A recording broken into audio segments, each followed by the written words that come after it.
I'm a massive Rangers supporter. I've followed Rangers since I was a wee boy. I was born and raised supporting Rangers Football Club. Um, of course, my dad's a Rangers supporter.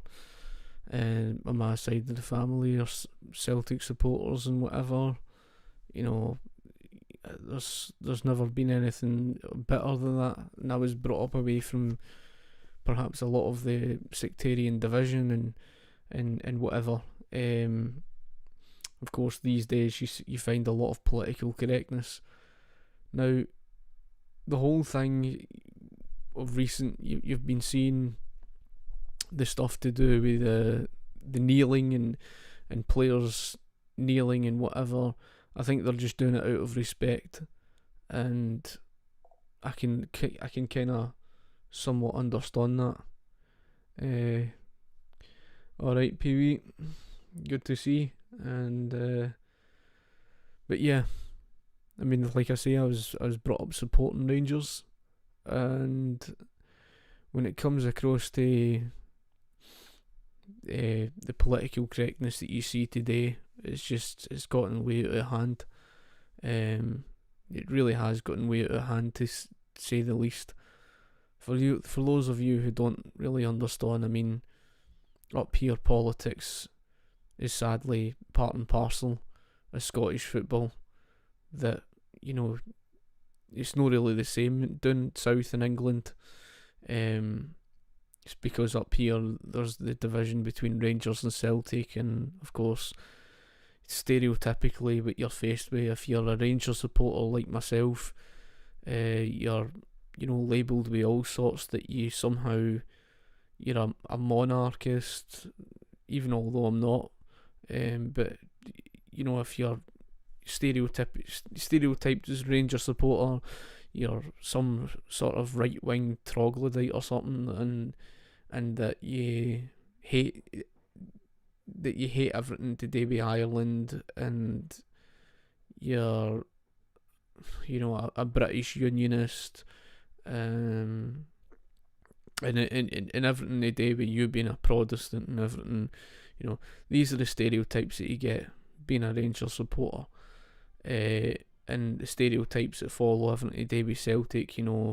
If you're a Celtic supporter, you're stereotyped as being left wing, very anti, British, support of a united Ireland, and in favour of Scottish independence and all the rest of this. And the stereotypes that follow everything. Politics is just sadly part and parcel of everything to do with life here in Scotland. So it's something that has never been able to escape. The sectarian division between the Protestant and Catholic community, in many regards, it's not as bad as it used to be. I'd imagine it's still something, but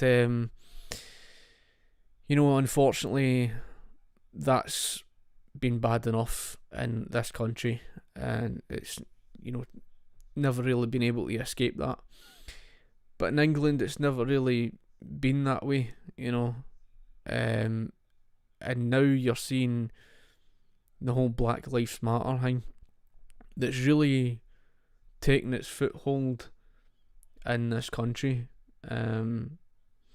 especially in sport and everything like that.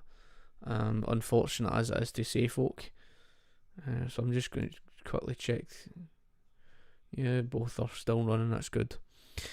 But yes, I mean, unfortunate as it is to say, that's the reality of where things are today, and I don't see that whole Black Lives Matter thing going anywhere anytime soon, and people are getting sick and tired of it.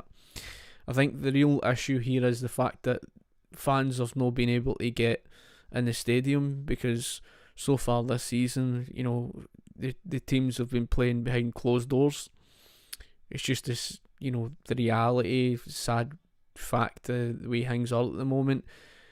But English football started to let some of the fans back into the stadium and that, and the Millwall supporters started booing their own players and that were taking the knee before the game. Now, I can understand why they would. I can more than understand, because the reality is, the Black Lives Matter movement was never about anything at all to do with black people. It's absolutely nothing at all to do with racial equality. And even if you go down the road of this racial equality, even that was all bullshit. The whole story, the whole narrative that was painted was all bullshit. But then again, what more do you expect for political leftists who don't even understand economics, never let alone economic history? You know, these are the same people who talk about how, you know, how awful it was with the Native American Indian people. They don't even understand the history that the Native American Indian people were killing each other before the Europeans even arrived. They resorted to cannibalism because of communism. Well, at that time they didn't really call it communism, but it was communal ownership. They were dying of starvation. It was capitalism that bloody saved them, right? But the way the left paint the narrative is you know, the United States is this big bad country, and that we Europeans should be, and white people, they always, because they're obsessed with bringing up skin colour. No, us, we don't care. I couldn't care less. I'm a libertarian. I couldn't care less about skin colour. But they're obsessed with constantly bringing up about the skin colour, you know, about the white people and everything. Because they're always saying about white supremacy and white this and white that, and you're a white male, and as if that's a bad thing. It's like, you know. But like I say, I mean, socialists, they've not got a clue about economics, and they've most certainly not got a clue about, you know, economic history. So, in history, at one point, you know, there was more white slaves because of the Barbary pirates. You know, it was a very serious and common problem that you would see round about the 17th century and stuff like that. So this is what I mean. The way the left paint history is black and white. They completely, you know, brush that aside, ignore it even existed, and try to paint it as one-sided narrative that is as if to say slavery only existed with black people and that's it. Now, why would they do that? Why would they choose to do that? Because the left are disingenuous. The left are liars, in other words, pathological liars. But why are they pathological liars? Because they need to push lies in order to further their agenda. Otherwise, people are not going to buy into it, right? So, what's the whole lie then? The lie is that we white people are all the cause of a problem, and that history is one-sided to them. And the reason why they lie in that regard, to paint history as so one-sided in that regard, is because they're using black people. Now, this was touched upon years ago by Ben Shapiro, and he's absolutely spot on in what he's saying about the political left. The left use people to further their agenda, right? So in other words, they don't really give a shit about you being gay. They don't really care less about disabled people. They're not really that interested in, you know, the stuff to do with, you know, poor people or sick people, or, you know, whether you're transgender. That's not their true, you know, agenda. They honestly really do not care about that, right? Because evidence will show that, take for example, there are certain gay conservative people, right? Certain gay people have come out and stated their full-blown support of, you know, conservatism. And as a result, the left come back and absolutely abuse them and saying, "Oh, you're not a true gay person or whatever. You're not, you know, your views are not aligned with." You get the point, because the left are not interested in that. What the left are trying to do is trying to get people to go on board with their support, with their socialist agenda, right? And if you oppose the socialist agenda, you're part of the problem, right? So that's why anybody who is gay, who opposes, socialism, they will abuse them like there's no tomorrow, right? And that's when you get to see their true colours. Because it doesn't matter whether you talk about gay people, transgender people, black people, doesn't matter who it is, right? The left will use these people all in the name of furthering their agenda. So, like Ben Shapiro explained, and how it goes is that, how it works, they stand in defence of these people. Like they say, oh well, we're all for equal rights for gay marriage, etc., etc. Yeah, that's all well, good, said and done. So do we libertarians who support capitalism. We support gay marriage and stuff like that. That doesn't mean anything, right? But that's not the real agenda.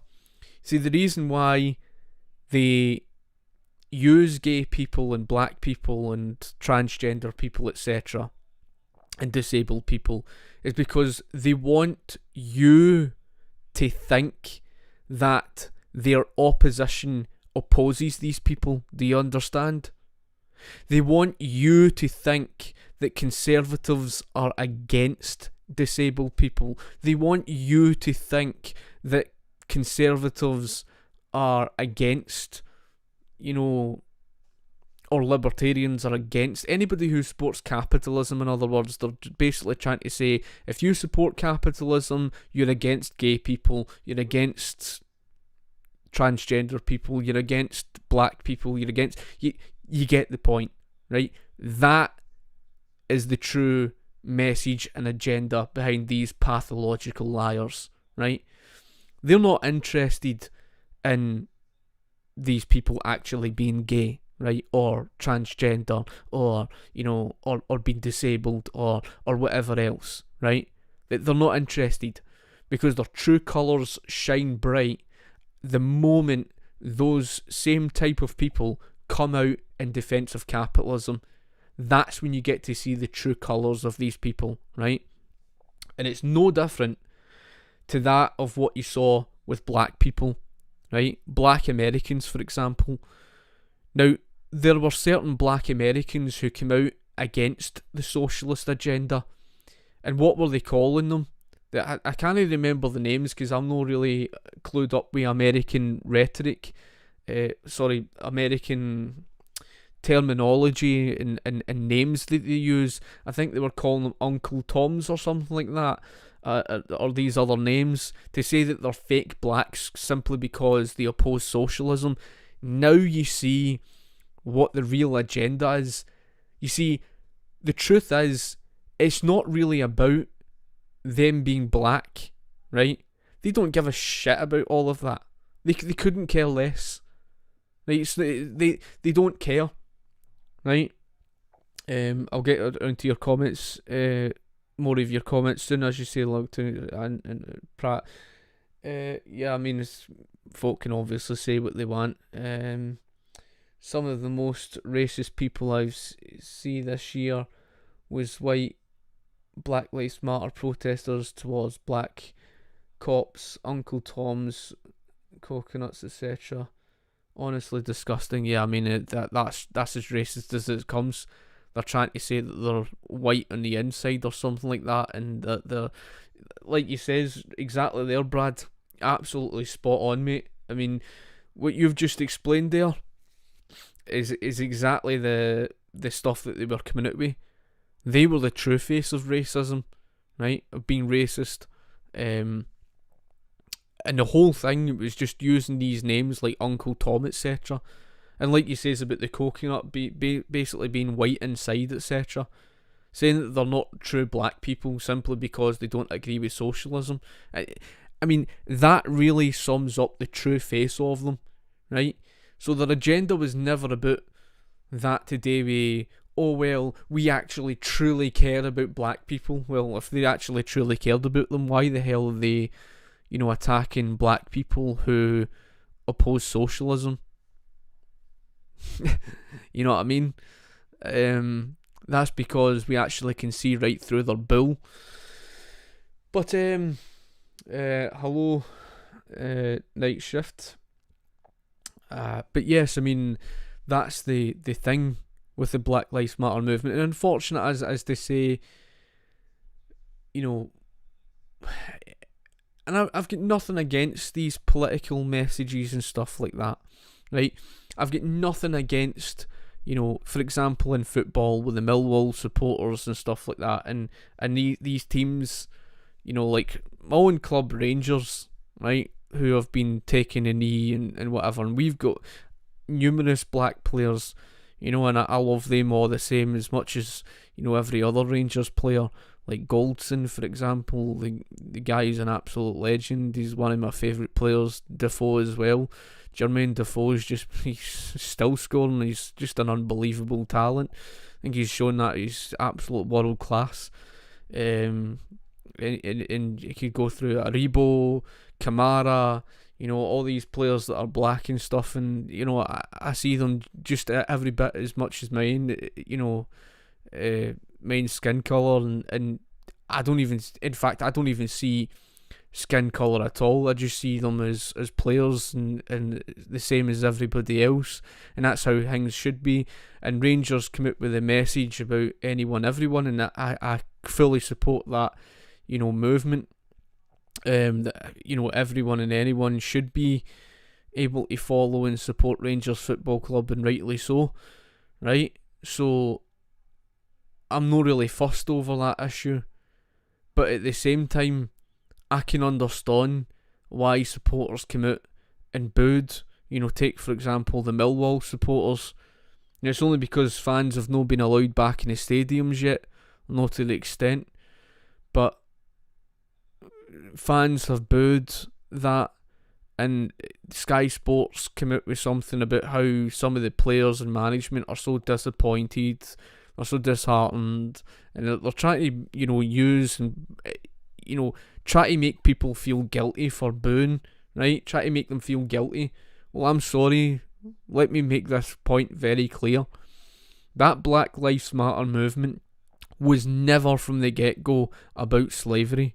Was never anything at all to do with, black people having been subjugated and hasn't. And see, if they do come out with that load of nonsense, they're obviously ignoring recorded history to prove that slavery was just as bad with white people as it was with black people. That's part and parcel of history, and I don't think anybody agrees with slavery, right? And it's the thing that gets me is they want to hoard up the standards of people back then to the standards of people today, right? And it's really, really stupid to even do such a thing like that, right? And you'll remember they even graffitied, by the way, Robert the Bruce statue, right?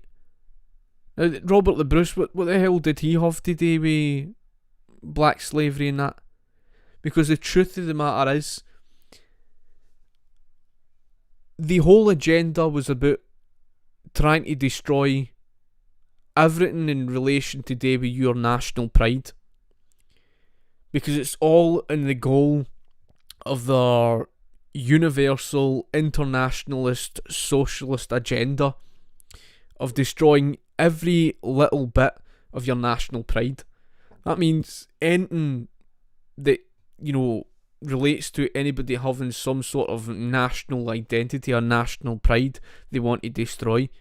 So obviously Robert the Bruce is a symbolism to Scottish nationalists and in Scotland in general, as a figurehead of someone who was very patriotic and fought for the country, the nation, and these certain Marxists don't like that at all, right? They don't like that because they basically want to destroy all that. Their agenda is to basically suppress your national feelings, just like what the Soviet Union did. Because that's what the Soviet Union did, right? It took away people's national sovereignty, it took away people's national pride, humiliated them, done so much wrong, so much evil, that caused people a lot of pain and suffering, and their aim was to create what was called the new Soviet people, right? So there's nae Russian, nae Polish, nae, Croatian or whatever else you want to thingy. Their aim was to completely destroy all national identity and national pride, all in the name of creating the new Soviet people, right?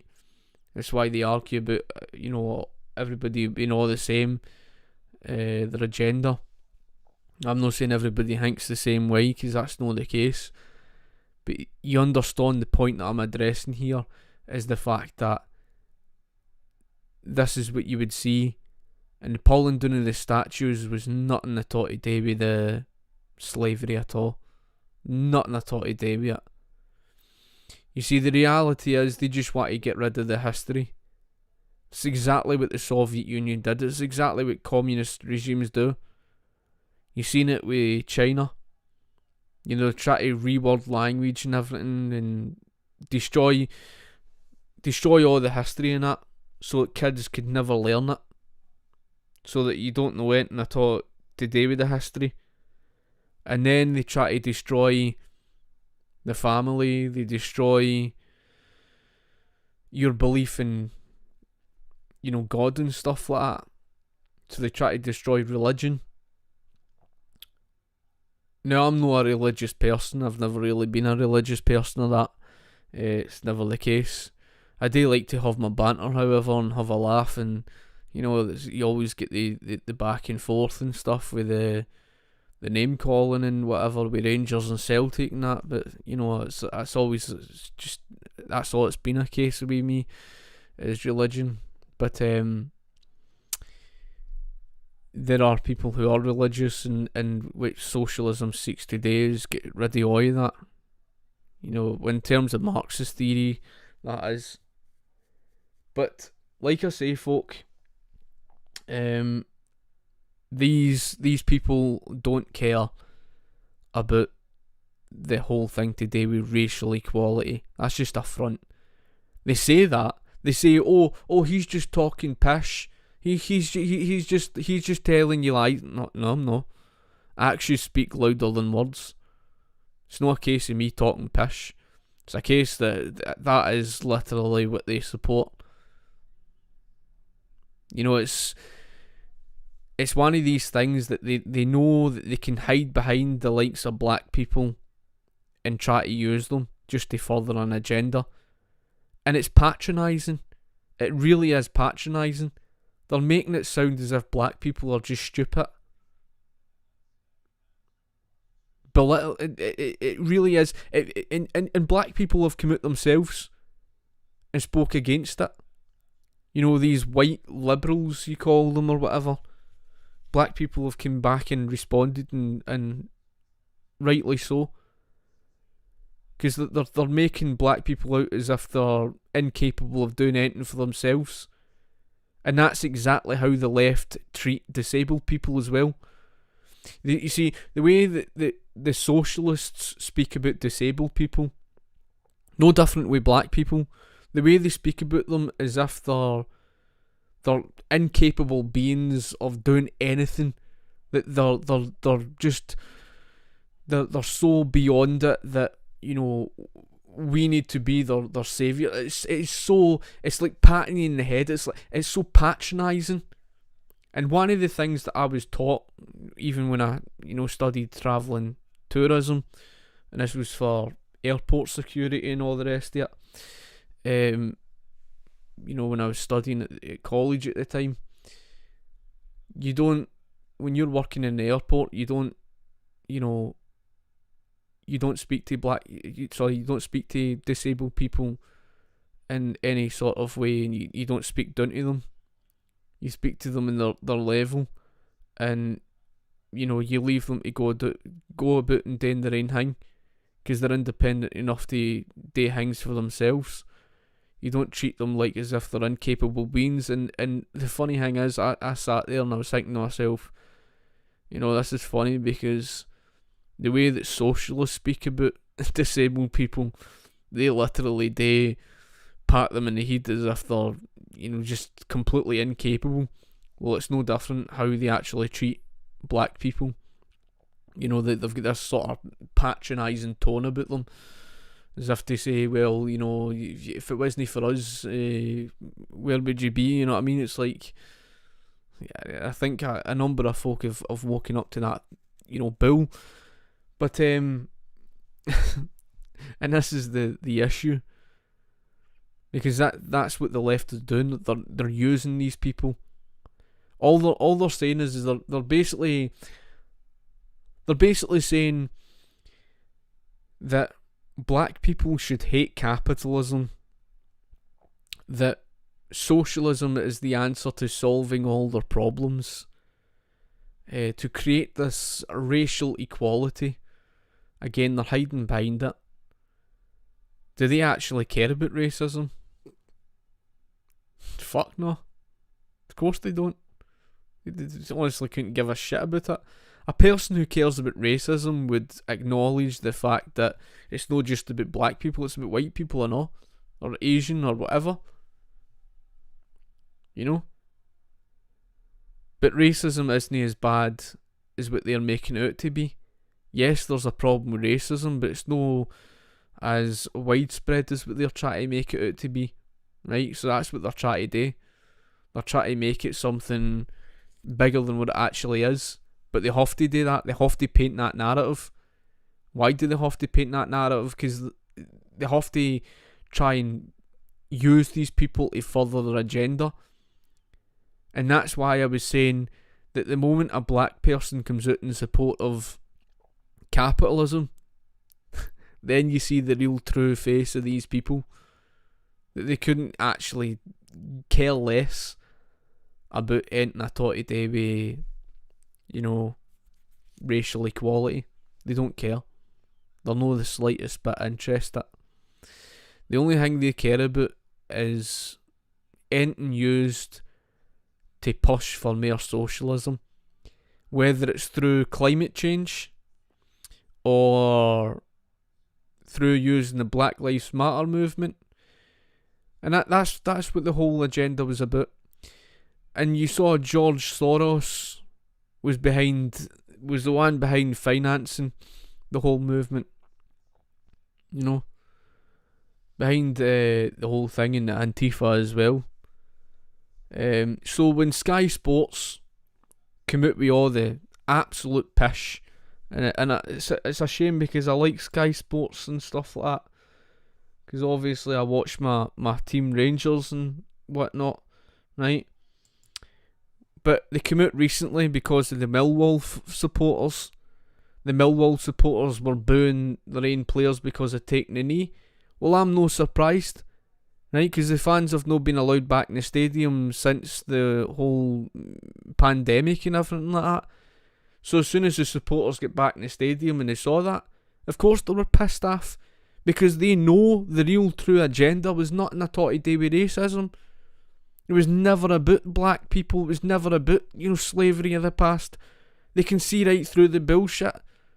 They know that even Black Lives Matter themselves, their own website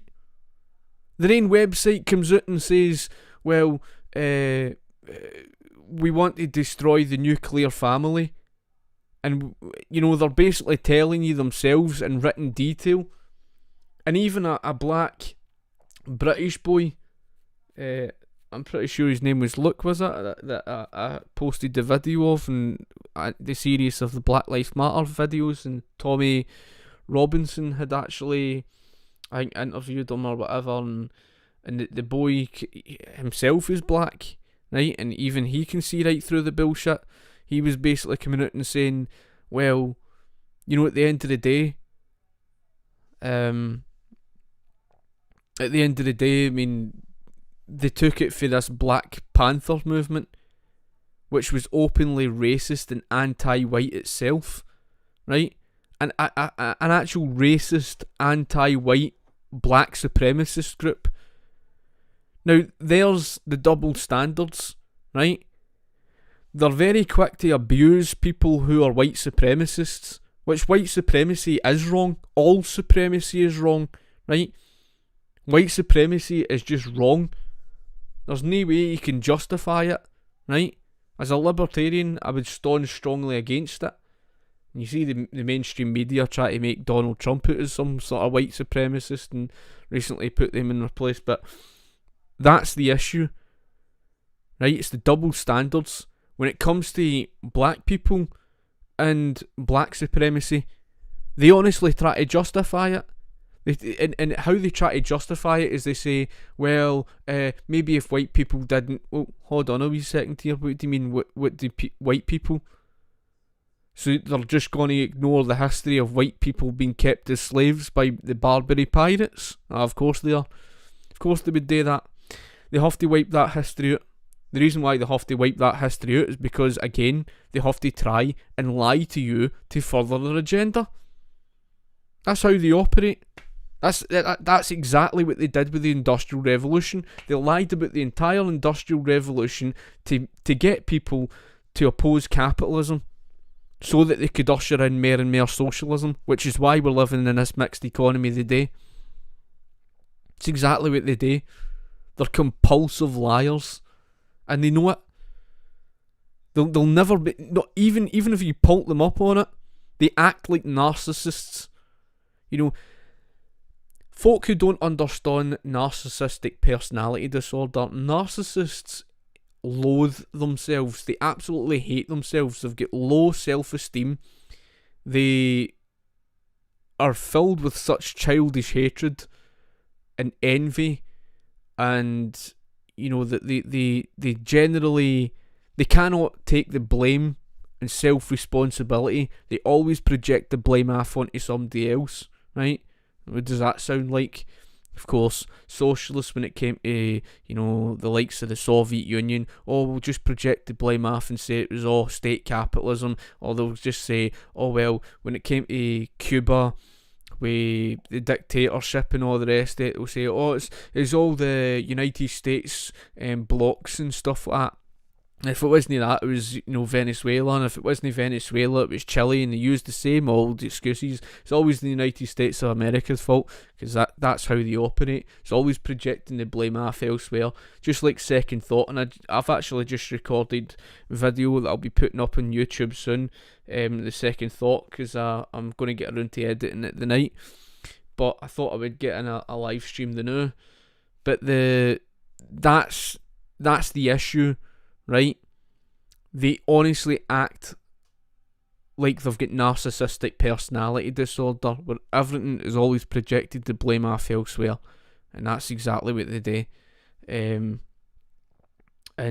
I can, like I says, I can understand why the Millwall supporters came out and booed, because they can see right through it, folk.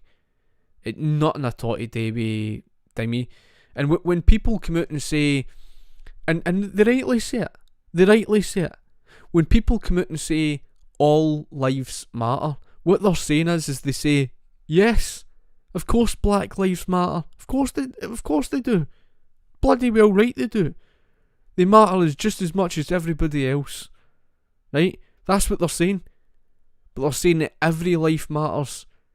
It doesn't matter about, you know, it's no, you know, segregating and creating division and saying, oh well, just a specific group and playing this game of, you know, of one better than the other and somehow reparations and all the rest. Because you remember that argument, the argument of reparations. Oh, we need to seek reparations for what happened in the past. Well, okay then. Let's seek reparations from the Vikings because they invaded Scotland fucking goodness knows how long. Even although we defeated them, let's still seek reparations because of that. Let's seek reparations because the Romans invaded us like 2,000 years ago in AD 84. Honestly, fucking crackpots. Honestly, if you get the point. It makes you cringe. It's good to see yourself in times. It's a long time no see, pal. I hope you're keeping well in that. But the way this whole thing has been, man, it's just everything with this. And I will get through a number of your comments. I'm not ignoring it at all in it, and I'll also check the Facebook as well. But that's the issue, folk. It was never about this whole thing today with racial equality. All of us matter, and that whole thing is what the message. Although I don't agree with the message before, the one they put the banner up and it says white lives matter, because you're just playing into the left's hands, right? If you want to really stomp the political left, if you really want to turn the left over and make an arse out of them, you put a banner over the top of them and say all lives matter, because see, when they argue with that, exactly, right? I mean, you can't argue with that. I've seen certain nutcases come out and say, well, all lives matter is racist. How is it?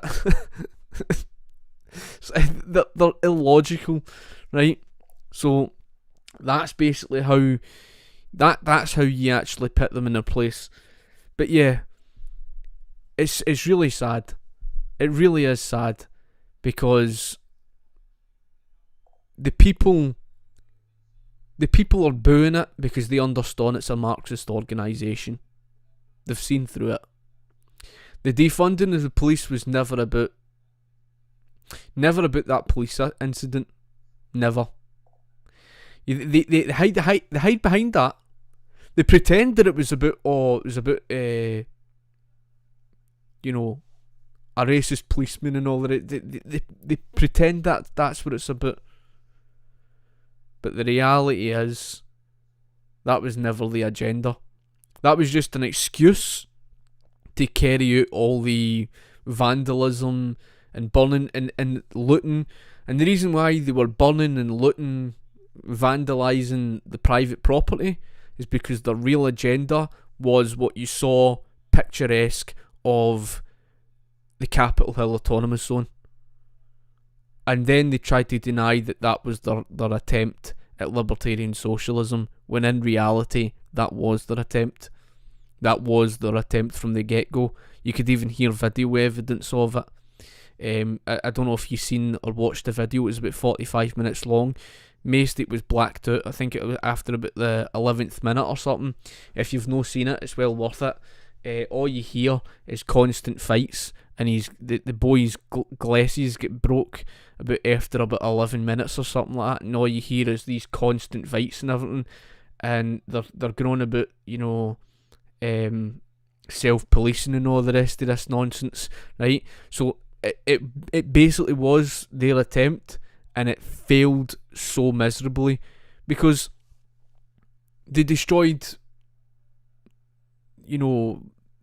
they basically they attempted something when there's no private property rights, right?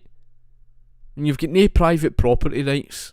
Take for example the guy sitting in his motor, the car key was stolen and his car was vandalised, and he was sitting there pissed off. Well, that's what happens when you've no got secure private property rights. That motor is your private property. They don't understand this, right? They're trying to say that personal and private are something different. They're no really. What's different is movable property and immovable property. Movable property is things like the possessions that you own that you can carry away you. Immovable property is like that of your house or your land, right? That's all that really matters. Private property is private property. Doesn't matter whether it's some personal possession or not. It's the same thing, right? So if you've got a motor and it's private property and somebody breaks into it in a capitalist system, that person's going to get taken to court because they'll secure private property rights, right? See, when you get rid of private property rights, folk just think they can just do whatever they like. And socialists were living in this deluded fantasy world where they think people will just all come together and somehow they'll all just as if self-interest will never take place and they'll just all come together and all that just magically disappear.